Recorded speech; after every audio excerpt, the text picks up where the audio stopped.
universo, as galáxias colidem a 435 mil quilômetros por hora. Tudo acabaria em pedacinhos. Um dia, isto acontecerá com a nossa Via Láctea. Para entender as galáxias, precisamos entender as colisões entre as galáxias. Agora, as colisões mais violentas do nosso universo, quando as galáxias colidem.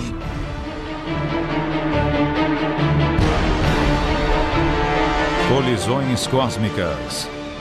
Colisão galáxias. Colisões. Na escala humana, elas são violentas, deixando caos e destruição em seu caminho. Quanto maior a colisão, maiores os estragos. Mas no universo, a dimensão das colisões cresce de maneira inconcebível. Galáxias se chocam umas contra as outras. Buracos negros se fundem numa explosão mortal. Nossa própria galáxia marcha rumo a uma colisão com sua vizinha mais próxima, Andrômeda. Os astrônomos acreditam que essas interações violentas estimularam a evolução do nosso universo. Não foi apenas o curso gradual da evolução que produziu os eventos que vemos hoje e deu forma à natureza do cosmos onde vivemos, mas também as raras e violentas colisões entre duas galáxias, dois buracos negros, duas estrelas. Para algo dar certo no nosso universo, muita coisa tem que dar errado. Como tomarmos conhecimento dessas colisões violentas e o que elas significam para o nosso planeta? A tecnologia nos permite testemunhar a destruição muito além da nossa imaginação e a descobrir a relação desses impactos com nosso universo. Cada tipo de colisão galáctica aprofundou nosso entendimento e mudou nossas suposições sobre o funcionamento do universo. A maior colisão imaginável ocorre entre os maiores corpos do universo, as galáxias. Uma colisão galáctica gera imagens de destruições sem paralelo. Estrelas se chocam, planetas são dizimados, todas as formas de vida são aniquiladas. Mas será que é isto mesmo que acontece quando as galáxias colidem?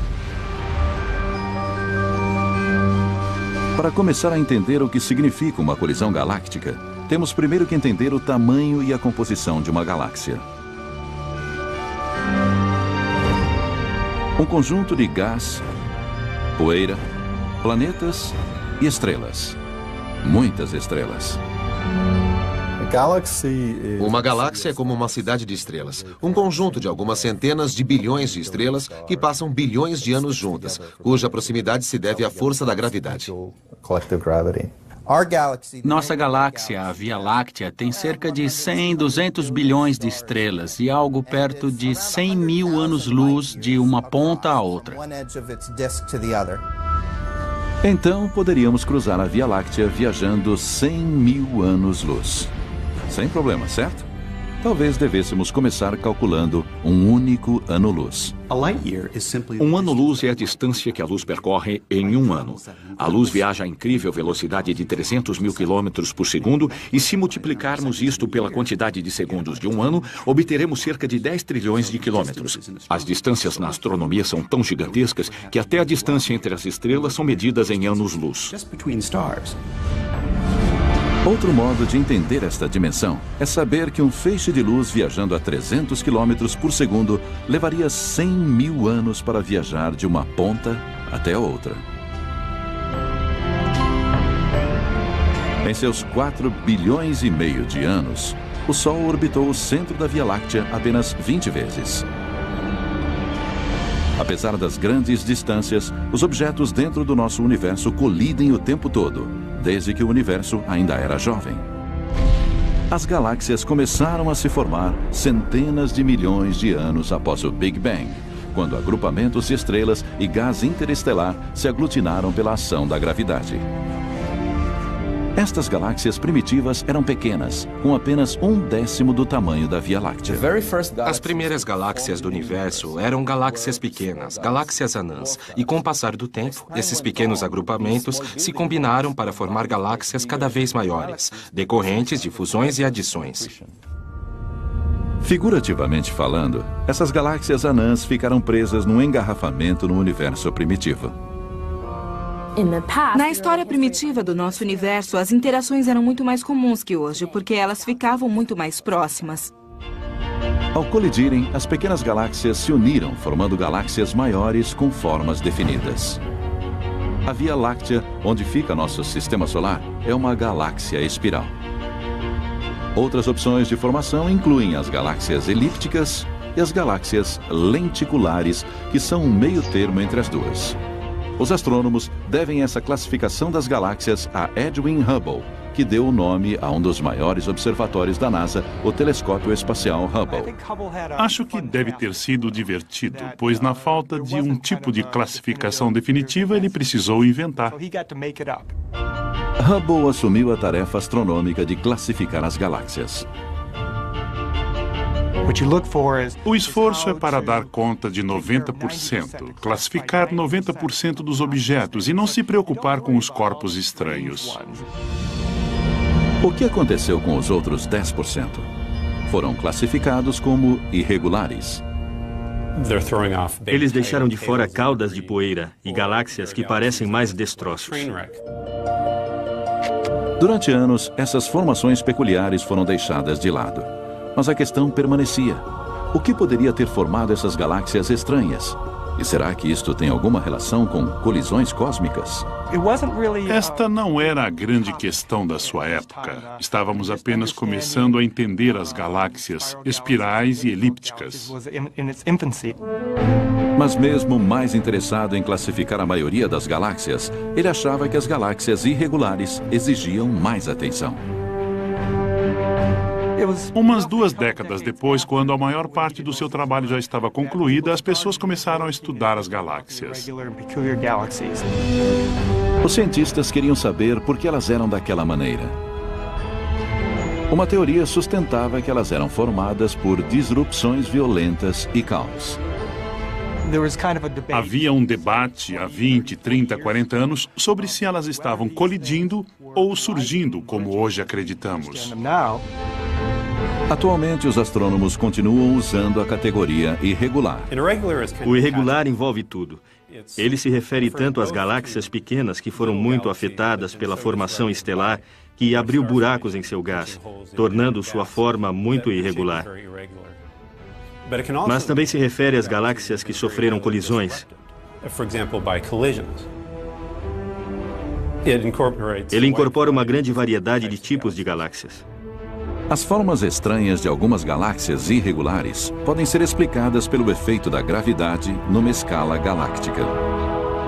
Os maiores objetos do universo se uniram por uma colisão direta.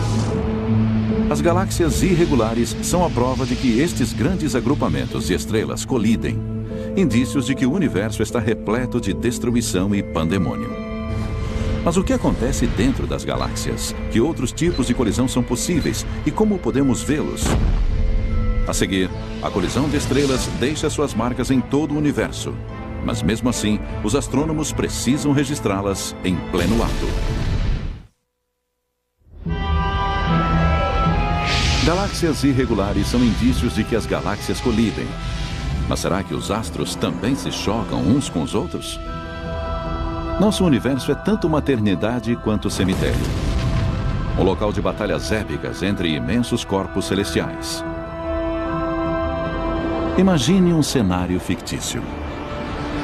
A quase 3.000 anos-luz da Terra, 2 estrelas irmãs dividem a mesma órbita há milhões de anos. Com o tempo, elas vão se aproximando, girando uma em volta da outra numa velocidade próxima à da luz. Então, colidem, e em milésimos de segundos são destruídas, emitindo uma onda de choque que atinge a Terra, dizimando metade da nossa camada de ozônio e matando tudo em seu caminho. É isso que alguns astrofísicos estimam que vai acontecer se um tipo de estrela chamada estrela de nêutrons colidir perto da Terra. Para eles, 3.000 anos-luz é logo ali. Já foi sugerido que algumas das extinções em massa da vida em nosso planeta ocorreram por causa de eventos como este.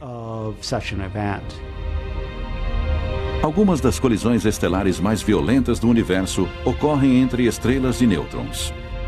Elas se formam a partir dos restos de antigas estrelas gigantes que ficaram sem combustível.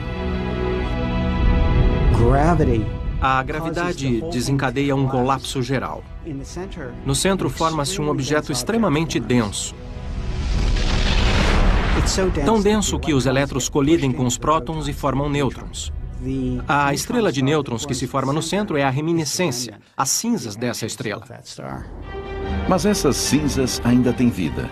E logo após se formarem, algumas estrelas de nêutrons orbitam umas às outras, numa união gravitacional conhecida como par binário. Durante milhões de anos, as irmãs estelares orbitam uma a outra a velocidades superiores a 1000 vezes por segundo. Elas emitem ondas gravitacionais que drenam energia do sistema e fazem com que elas se aproximem cada vez mais até um momento em que não há mais uma órbita estável possível para elas. Quando elas finalmente colidem, emitem mais energia que nosso Sol produzirá em toda a sua vida. Ainda assim, essas colisões são rápidas para serem capturadas pelo telescópio. Todo o processo de colisão dura cerca de 1 milésimo de segundo e pronto. Elas se tocam, explodem e acabou.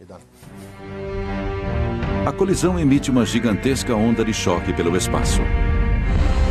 Da Terra, isto é detectado como uma explosão de raios gama. Um evento breve, mas muito forte. O indício de uma das colisões mais violentas do universo. Mas só recentemente, os cientistas começaram a entender totalmente o que ele significa. Lampejos de raios gama ocorrem poucas vezes por dia nos céus. Nós monitoramos todo o céu constantemente atrás deles e eles são conhecidos há cerca de 40 anos. A Força Aérea Norte-Americana detectou as explosões de raios gama anos antes de a comunidade científica descobrir que eles existiam. As explosões de raios gama foram descobertas por acaso, por meio de satélites militares, como resultado do Tratado de Proibição Parcial de Testes Nucleares, na década de 50, no governo Eisenhower. O tratado nuclear assinado no governo de Eisenhower resultou na criação de satélites militares projetados para procurar explosões nucleares. A Força Aérea lançou os primeiros satélites Vela em 1963. Esta série de satélites foi equipada com detectores de raios gama.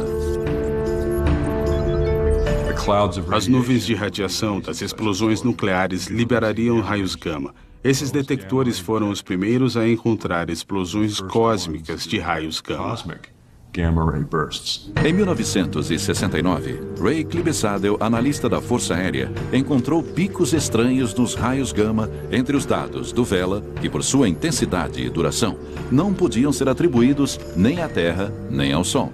Eles sabiam que aquilo tinha de vir de outro lugar. Em 1973, quando Clibsadel finalmente divulgou sua pesquisa num encontro da Sociedade Americana de Astronomia, ele já contava com ao menos 16 explosões de raios gama confirmadas.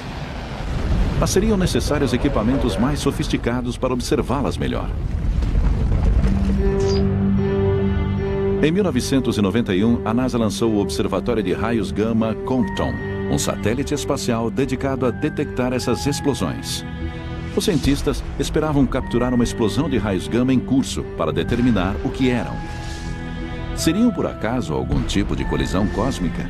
O Observatório de Raios Gama Compton detectou cerca de 2.000 explosões de raios gama e estabeleceu que elas aconteciam ininterruptamente. Mas o melhor era que aquele era um meio para identificar a explosão de raios gama e conseguiram uma imagem de telescópio, já que desaparecem muito rápido. A explosão de raio gama se esvai em poucos dias. 5, 4, 3, 2, 1. A nave espacial Swift da NASA foi lançada numa missão para estudar as explosões de raios gama no universo. Em 2004, a NASA lançou o telescópio Swift para rastrear e estudar melhor as explosões de raios gama. O Swift é um satélite com um grande detector de raios gama que é relativamente bom em descobrir a direção da qual eles são emitidos. Assim que ele detecta um raio gama, transmite sua localização por rádio para a Terra e então gira um telescópio de raios X para a mesma direção. Em 2005, o Swift detectou uma explosão e respondeu a ela em menos de 1 minuto para observá-la. Enquanto isso, o Swift enviou as coordenadas da explosão para a rede de telescópios em terra. Um deles fica perto do cume da montanha Palomar, em San Diego, na Califórnia. O Observatório Palomar combinou seus dados com cálculos de mais de 10 outras instituições. Juntos, eles conseguiram identificar a causa provável da explosão de raios gama: uma colisão entre estrelas e nêutrons. Do momento da colisão, entre 1 segundo e algumas horas, a maior parte do que aconteceu permanece como mistério. A colisão dura pouquíssimo tempo. Por isso, acho improvável que um dia consigamos capturar a imagem de 2 estrelas no processo de colisão. Mas o que você pode fazer é estudar os resultados. Então, mesmo sem nunca terem testemunhado uma colisão estelar, os astrônomos sabem que elas existem através do exame das ruínas destas brutais guerras nas estrelas. As estrelas e nêutrons não são as únicas que colidem violentamente, causando destruição. Mesmo estrelas jovens podem produzir estragos cósmicos. As estrelas têm uma existência violenta, e não apenas os pares binários, mas virtualmente todas elas, começando pela natureza da sua formação. A vida turbulenta de uma estrela começa com a morte de uma nuvem molecular. É uma região densa de gás interestelar. Nessas nuvens se formaram estrelas, planetas e o nosso próprio sistema solar. Conforme a força da gravidade atrai mais gás e partículas, as nuvens moleculares crescem até sua densidade ficar tão alta que elas se colidem formando estrelas. Uma força exterior, como a causada pela colisão de uma nuvem ou das ondas de choque de uma supernova, também podem provocar o colapso das nuvens. Com o colapso, seu centro fica cada vez mais denso e mais quente. Pesquisas recentes mostram que a primeira formação de estrelas ocorreu apenas 100 milhões de anos após o Big Bang. Alguns astrônomos acreditam que essas estrelas ainda podem ser encontradas na nossa Via Láctea. Hoje, os pesquisadores se concentram em grupos compactos de estrelas, chamados aglomerados globulares. Para eles, os aglomerados globulares são lugares ideais para estudar as colisões estelares. Estes densos conjuntos de estrelas funcionam como um campo de batalha estelar. É como andar na rua em meio a uma multidão. A gente se choca com as pessoas. Quando as estrelas estão em meio a um monte de estrelas, elas se chocam. Como há cerca de 100 bilhões de galáxias no universo e cada uma delas contém cerca de 30 aglomerados globulares, o número de colisões estelares pode ser gigantesco. Se você contar todas as galáxias do universo, as bilhões de galáxias, e verificar quantas regiões de colisões estelares cada uma delas tem, vai ver que o número é imenso. Foi um mistério dentro dos aglomerados globulares que levou os astrônomos a uma de suas maiores descobertas. Estrelas altamente luminosas em aglomerados globulares intrigam os pesquisadores há mais de 40 anos. Elas foram chamadas de retardatárias azuis. A retardatária azul tem características peculiares. Tem esse nome porque difere de outras estrelas com a mesma massa. Ela ainda não alcançou os estágios tardios de evolução, então é retardatária. E é azul por ser mais quente que as outras estrelas de sequência principal do aglomerado. Parecia que as retardatárias azuis haviam encontrado a fonte da juventude estelar. Os cientistas se perguntavam como isto seria possível. O telescópio espacial Hubble da NASA, lançado em 1990, teve um papel essencial na solução deste mistério. A resolução do Hubble é tão fantástica que, se você olhasse de Nova York em direção a Tóquio, conseguiria enxergar 2 vagalumes. Sua resolução é fantástica. O Hubble capturou imagens detalhadas de retardatárias azuis, dando aos cientistas um acesso sem precedentes a seus segredos. Observar aquelas estrelas individualmente permitiu que eles medissem suas propriedades, como sua massa, a velocidade da sua rotação, sua temperatura e coisas desse tipo. Os astrônomos descobriram que a grande massa, a alta velocidade da rotação e as altas temperaturas só poderiam significar uma coisa. Hoje acreditamos que a retardatária azul é o resultado da fusão de duas estrelas, e essas fusões podem ter acontecido através de colisões diretas, duas estrelas que se chocaram ou duas estrelas que estavam no sistema binário e giravam em torno de sua gravidade central. Por exemplo, uma estrela de sequência principal avança em direção à outra a cerca de 800 mil quilômetros por hora. Ela entra na outra estrela, emitindo uma onda de gás e poeira no espaço. Imediatamente, as estrelas começam a inchar e a queimar energia violentamente. Uma estrela pode levar 10 milhões de anos para superar a fusão violenta e se tornar uma retardatária azul. Este foi o primeiro indício de que as estrelas realmente colidiam umas com as outras. E esta é uma das coisas mais fantásticas que as estrelas fazem. Levou décadas para que a ideia das colisões estelares passasse da teoria à realidade. Mas quando se fala em colisões galácticas, o choque de estrelas é apenas a ponta do iceberg. As colisões cósmicas são regra e não exceção no universo e em todos os seus níveis.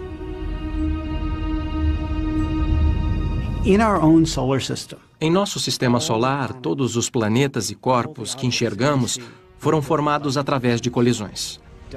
A poeira colide e se transforma em areia, que colide e forma pedrinhas. De pedrinhas para pedregulhos, de rochas para asteroides e de asteroides para planetas. Então, nós mesmos nos originamos das colisões. As galáxias podem ser violentas, palco de mortes, nascimentos e renascimentos. As galáxias colidem, assim como as estrelas dentro das galáxias. Mas há outros objetos que podem se chocar. As colisões cósmicas não estão limitadas a corpos volumosos que se chocam. Às vezes, pode ocorrer uma colisão com jatos de energia, uma energia mortal.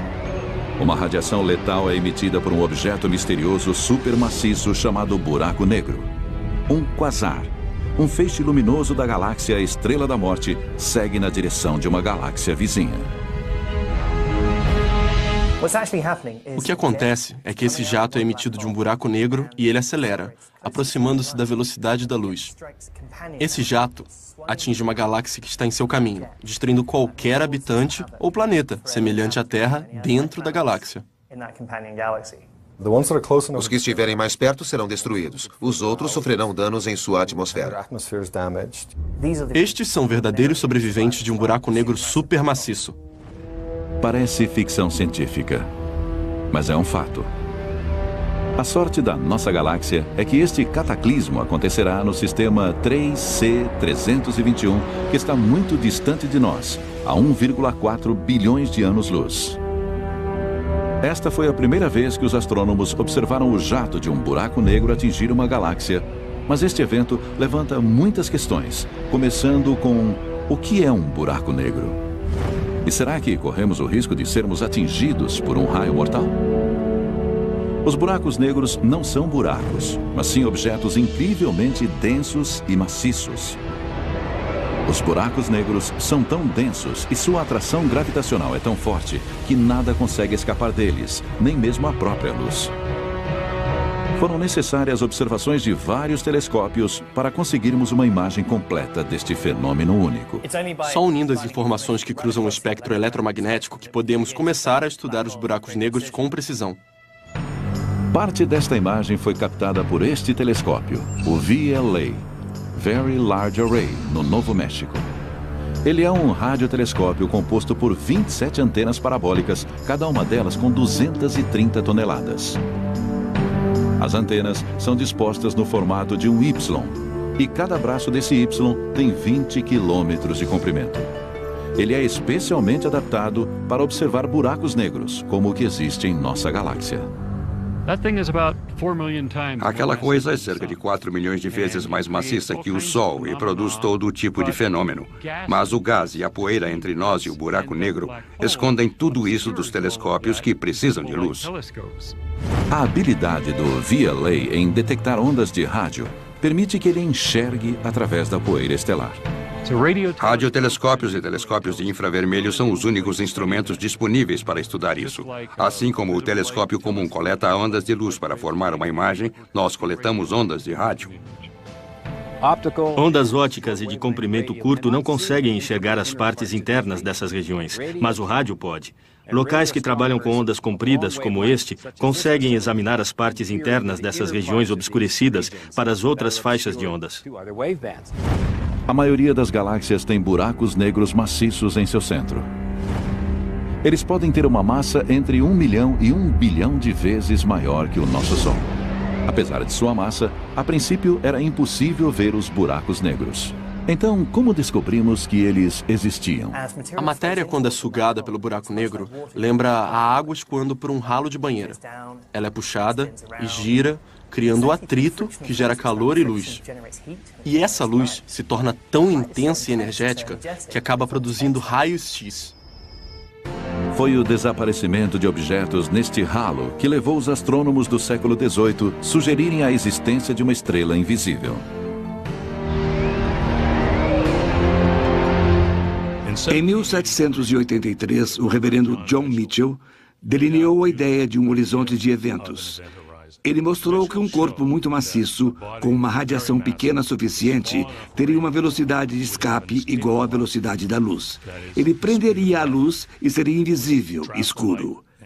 Este é o conceito do horizonte de eventos. John Wheeler, um colaborador próximo de Albert Einstein, cunhou a expressão buraco negro em 1967. Na época, ainda era uma teoria. Os cientistas ainda não tinham percebido que já haviam encontrado seu primeiro buraco negro. O indício eram os raios-x, uma energia invisível produzida pelos buracos negros. Em 1971, a fonte dos raios-x foi identificada como sendo uma estrela azul maciça e gigantesca. Mais tarde, no mesmo ano, ficamos assombrados ao descobrir que esta estrela óptica tão maciça estava orbitando a fonte dos raios-x numa velocidade muito alta. E isso significava que a massa da fonte dos raios-x era mais que 3 vezes maior que a do nosso Sol. Isso deixou claro que ele era um buraco negro. Possivelmente o maior incentivo para o estudo dos buracos negros veio de outro grande observatório da NASA, o Observatório de Raio-X Chandra. Sempre nos perguntam por que não fazemos astronomia de raio-x em Terra, se é mais arriscado, mais caro e mais difícil colocar o telescópio no espaço. Mas a atmosfera da Terra é muito opaca para os raios-x. Ela bloqueia todos os raios-x vindos de estrelas e galáxias distantes. Então, para fazer astronomia de raio-x, temos que ir para o espaço e o Chandra é o melhor telescópio de raio-x que já tivemos. Ele é perfeito para estudar objetos e regiões do universo nas quais as condições violentas e extremas geram os raios-x. Por exemplo, a matéria que cai num buraco negro, estrelas explodindo em supernovas ou a colisão de galáxias. E o Chandra é especificamente adaptado para estudar essa violência cósmica.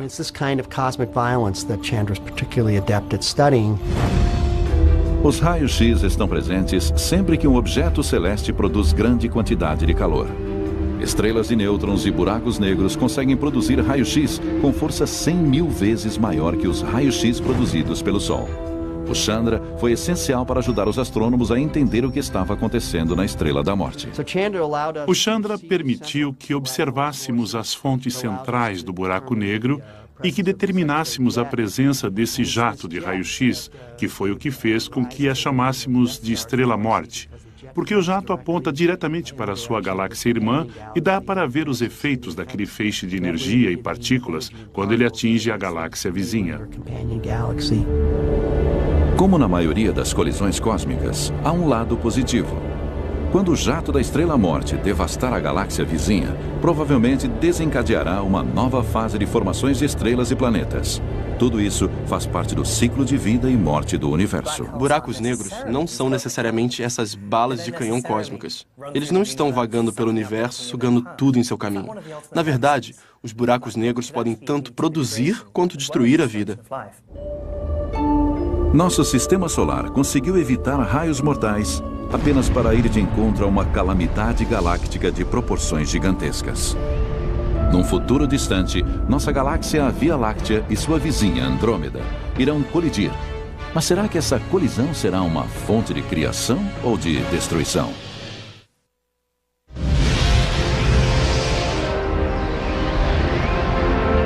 O que significa uma colisão galáctica como esta?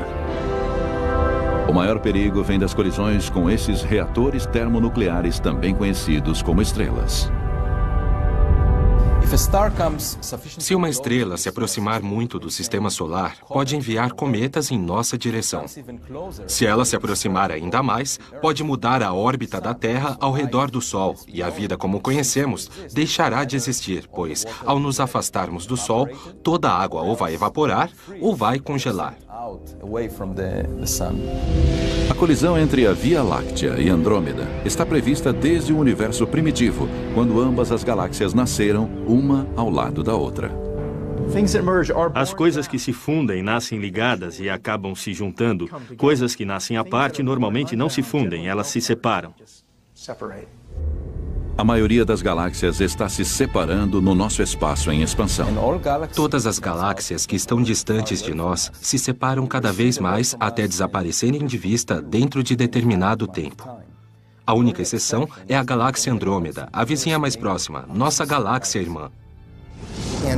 Em algum momento do passado, a gravidade entre a Andrômeda e a Via Láctea se inverteu, diminuindo a velocidade entre as duas. E agora elas estão se aproximando devido a esta atração mútua.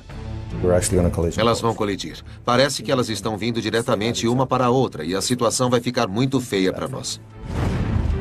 A galáxia Andrômeda colidirá com a Via Láctea daqui a cerca de 5 bilhões de anos. Quais são as provas desta futura colisão? A luz emitida por Andrômeda fornece o indício mais forte de sua aproximação. É a mesma coisa que torna os fogos de artifício coloridos. Dependendo da cor, você sabe se ela é produzida pelo ferro, pelo oxigênio, pelo enxofre. E sabendo a cor que aquilo deveria ter, então observamos se ela está mais azul ou vermelha. Se estiver mais azul, é porque ela está vindo na sua direção. E se estiver mais vermelha, é porque está se afastando. Observando Andrômeda, ela está azul e sua velocidade é de algumas centenas de quilômetros por segundo. Ela está vindo em nossa direção e bem rápido. Mas calma. Uma colisão que destrua a vida na Terra é apenas um cenário possível e nem de longe o mais provável. Então, o que acontecerá em 2 bilhões de anos quando as galáxias começarem a se aproximar?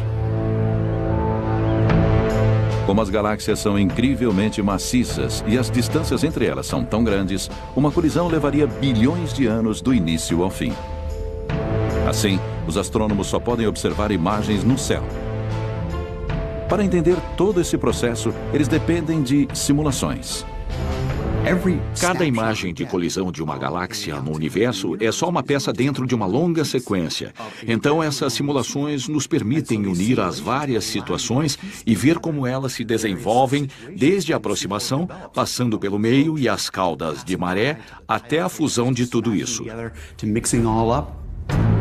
Na década de 1970, os astrofísicos e irmãos Alar e Yuri Tomry criaram a primeira simulação da colisão de galáxias espirais.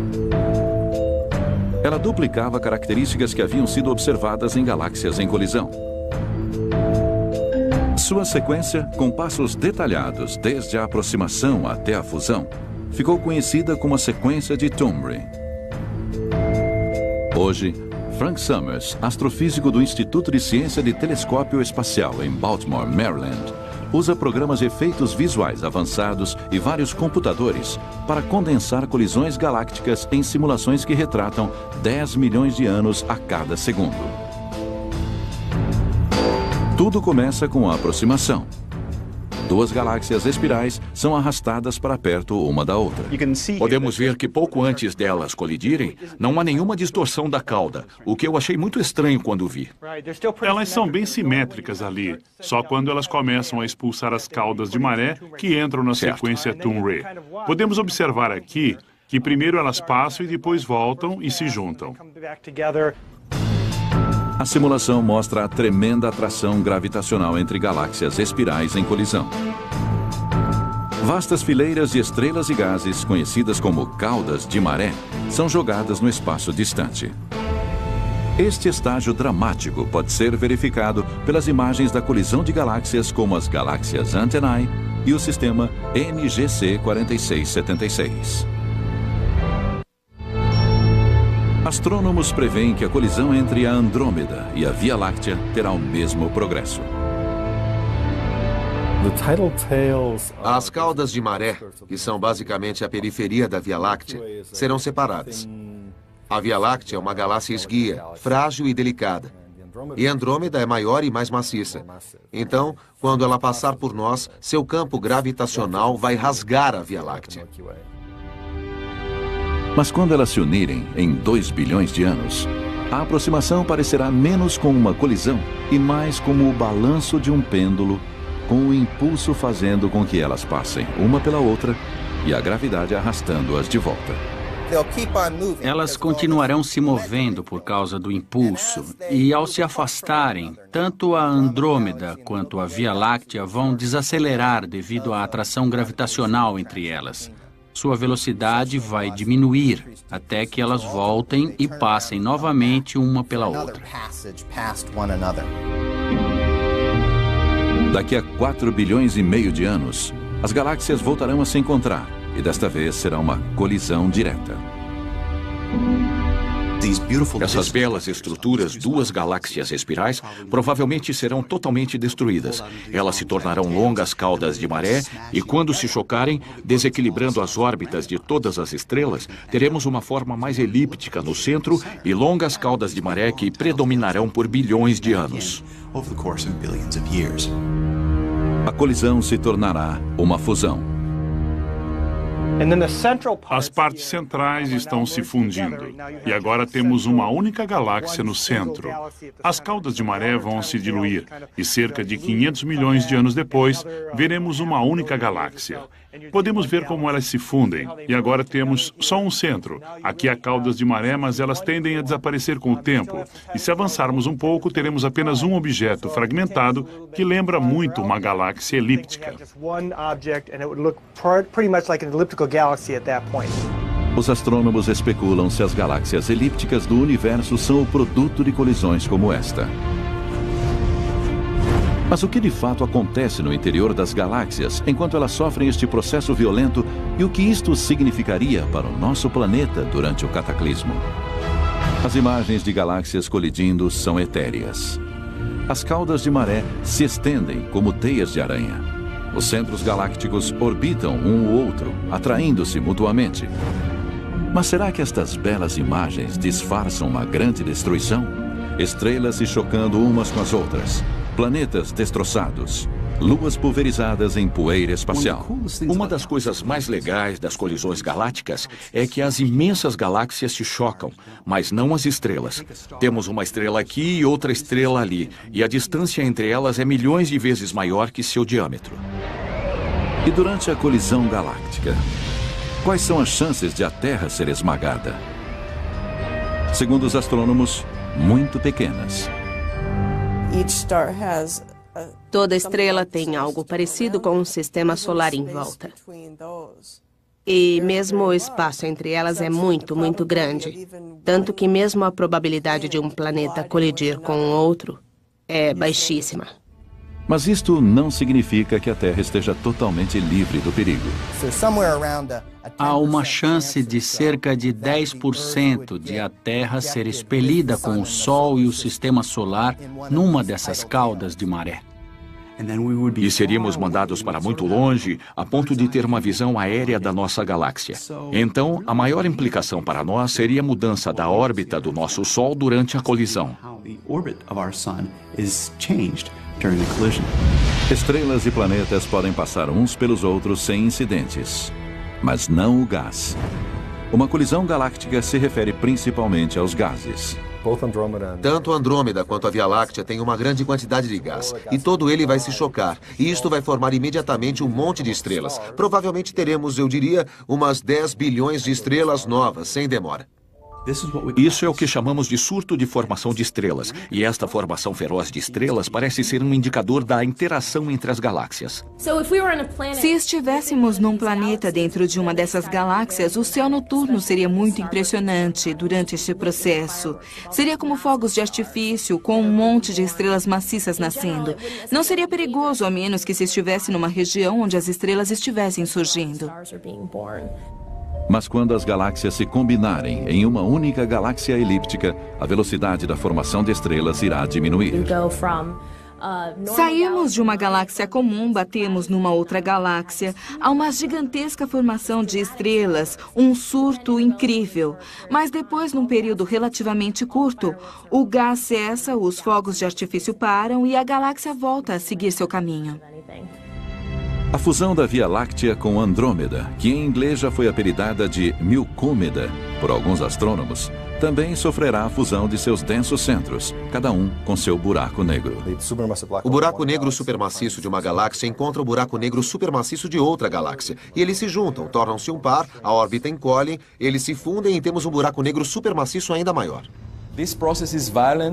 Este é um processo violento e, durante ele, o gás pode alimentar o buraco negro e produzir um quasar muito brilhante.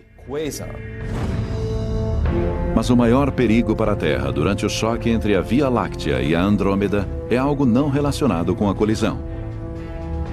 Enquanto a nova galáxia estiver nascendo, nosso Sol estará morrendo.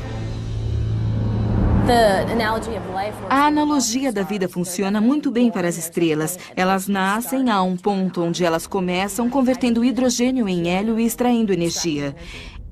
Elas passam pela meia-idade na qual tendem a inchar, ficam mais brilhantes e perto do final de suas vidas mudam impressionantemente. Enquanto o Sol morre, sua fonte de energia, o hidrogênio, vai se esgotando. Ele se tornará uma estrela vermelha gigante. Seu tamanho se estenderá até onde está a órbita atual da Terra, ou seja, seu brilho se estenderá por 150 ou 160 milhões de quilômetros. Isso não é bom para a vida na Terra. A Terra perderá seus oceanos, sua atmosfera, e não será mais um lugar propício para a vida. Se durarmos tanto tempo, daqui a bilhões de anos, já teremos ou colonizado os sistemas estelares próximos ou construído algum tipo de planeta artificial longe do nosso Sol, a uma distância segura. Embora pareça que nossa galáxia possa se tornar um local sem vida, os astrônomos preveem que as condições na nova galáxia serão propícias para a vida. Haverá cerca de 1 trilhão de estrelas na nova galáxia e elas terão planetas. Mesmo que apenas uma pequena fração desses planetas seja habitável, os números são tão altos que, com estimativas bem conservadoras, espera-se que haja vida em algum lugar, senão em diversos lugares nesta nova galáxia.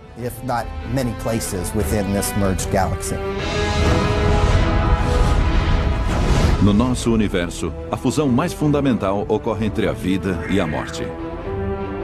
A grande quantidade de colisões entre estrelas, buracos negros e mesmo galáxias representa o mais violento dos eventos que traz consigo o renascimento. Versão brasileira DPN Santos.